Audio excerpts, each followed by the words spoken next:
I feel like the people that hear it resonate with it and lean into it, and everyone always says, I want to buy it, and they mean it. Yeah, you know, yeah, we're not just being nice. No, they're not just being nice. Yeah. The thing is, it's like a wall, right? It's like, you know, this brick you learn here, and then over here you learn this, and then here you learn this, and then here you learn this. You pick up this little piece, and then you try this over here, and that's part of the fun of the journey.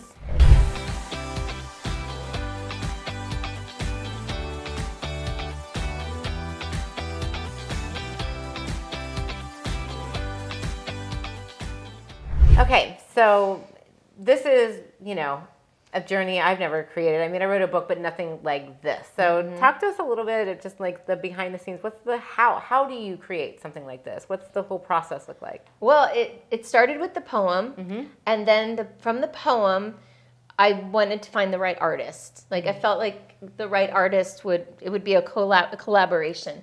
So I went to Upwork. I hired 6 artists to give me one drawing. Okay. So that I could choose from those 6. Right.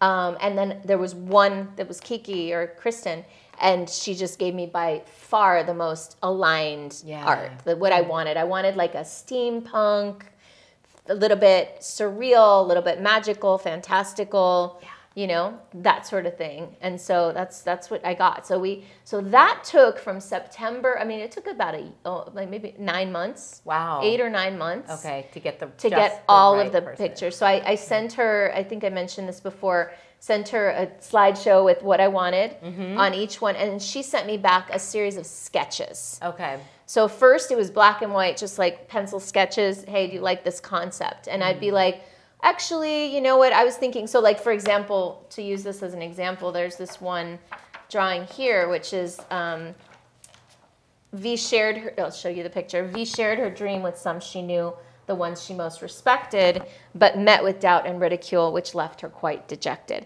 So this one originally was very, very different. Like it was one scene, it was one spread, with her and the her from behind and the audience in the front or something like that. It was very different.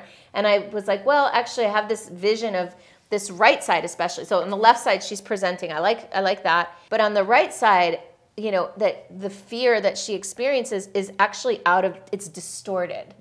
So that there's a sense, there's a lot of meaning in here. So that there's a sense that her belief about, like the way she was perceiving it was much bigger than it really was. Like I wanted it to not be realistic at all, but to have this distortion so it could be clear, like a lot of that's in her own mind.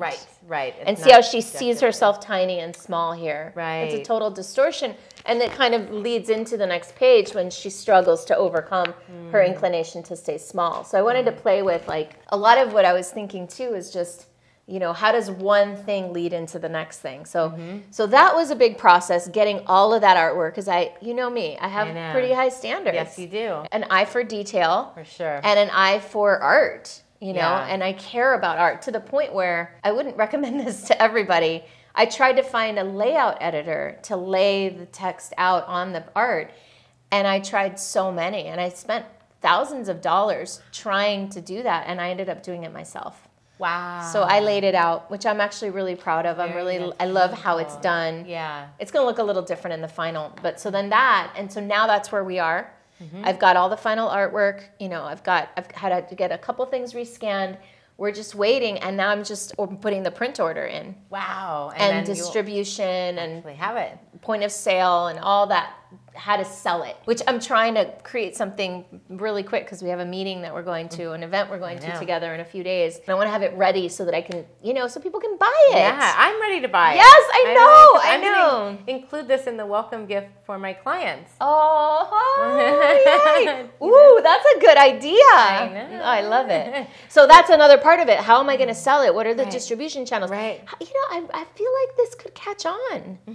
I really do. I feel like the people that hear it resonate with it and lean into it, and everyone always says, I want to buy it, and they mean it. Yeah. You know? We're not just being nice. No, they're not just being nice. Yeah. One thing I want to tease out, but before I get to that, so if someone does want to buy it, what do they do? Go to, oh my God, I hope it's up. By the time they get this, go to butiwanttofly.com. Worst case, I'll have an email capture. And then I'll send you an email when you can buy it. But go to butiwanttofly.com.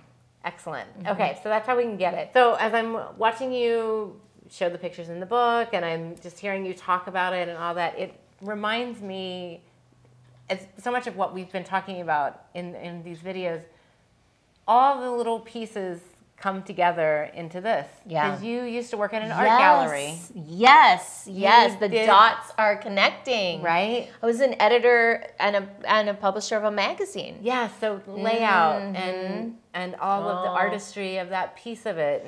Yeah. Right? Thank you. Well, let's see. I'm going to go in the recent past first and then work my way maybe backwards. But before I started this business, well, even while I was in this business, my whole thing was around branding, personal branding. Yes. And so I've always had that kind of appreciation for how things look and the aesthetics. And if we go all the way back, let's say that's thanks to my mother. Wow. My mother, you've seen my mother. Oh, yes. Tell them about my mom. She's like impeccably dressed. Yes. Everything looks beautiful. Like hair is always done great. Makeup is always perfect. Perfect like jewelry with the nice outfit. You would never see her in like scuffy shoes. You would never. Like, yeah, Exactly. So well put together. So well put together, and really takes pleasure in beauty and aesthetics and surroundings. And just as she takes care of herself, she took care of our home, you know, just even when we didn't have much or had very little, Mom always made the most of those things. Love it. And made it the most beautiful things. Yeah. So there's that early appreciation for beauty and for art. My parents also have really beautiful art in the house. Yeah. And then after college, I worked in an art gallery. Well, full circle, you forgot my first entrepreneur journey experience. Yes. Remember, we were going to talk about that? Yes. Yes, I was an entrepreneur at 22 years old. Okay. I was. I started an art gallery in Manchester, New Hampshire. I did not even know this. How did I not know this? Because I forget to tell the story. Yeah, it was called Mecca, Meka. Okay. Mecca. I don't remember if it stood for anything. Okay. I have an album of scrapbook of my Mecca launch. So we got together, this guy named Angel and I hope he's out there. Angel, I hope you're doing great. I'd love to talk to you. Right. And we got together, we got excited. He was like super edgy at the time. Like he had one of those, and this will be funny if you ever see this video, the things that you remember, right? He had one of those wallets with a chain attached to it, right? Yes. I think he had tattoos. I don't know, maybe. He was into art and he was edgy and he was cool and I really liked him and we were friends. I don't know, we hit it off and we decided we were going to launch a gallery together. Okay. So we rented a space in a warehouse in New Hampshire along the river in Manchester, one of these funky spaces with like wood floors that we had polished up to the nines.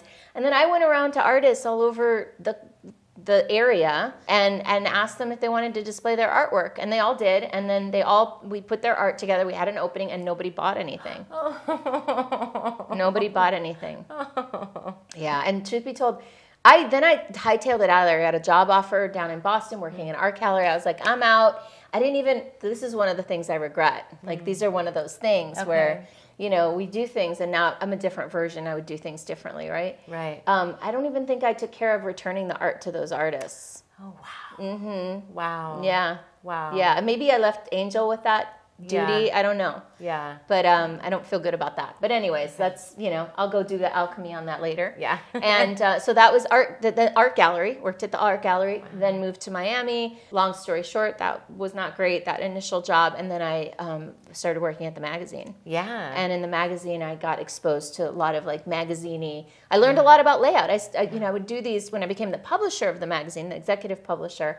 I would do these advertorial sections that nobody cared about, but we would sell them, so we cared about our clients. So I would create the advertorial pages because nobody else wanted to do them. Wow. I would get the crappiest, youngest intern that was going to create it. And I was like, I think I could do better than that. So I learned. Wow. Wow. Mm-hmm. So all of that together. All of that together. And that's what I think is cool about the entrepreneurial journey is that there's these little pieces. Yeah. And sometimes we don't understand why the gallery failed or why this piece, why didn't you It's pretty clear why that gallery failed, but okay. At the time, it would have been a mystery. At the time in hindsight, not so much.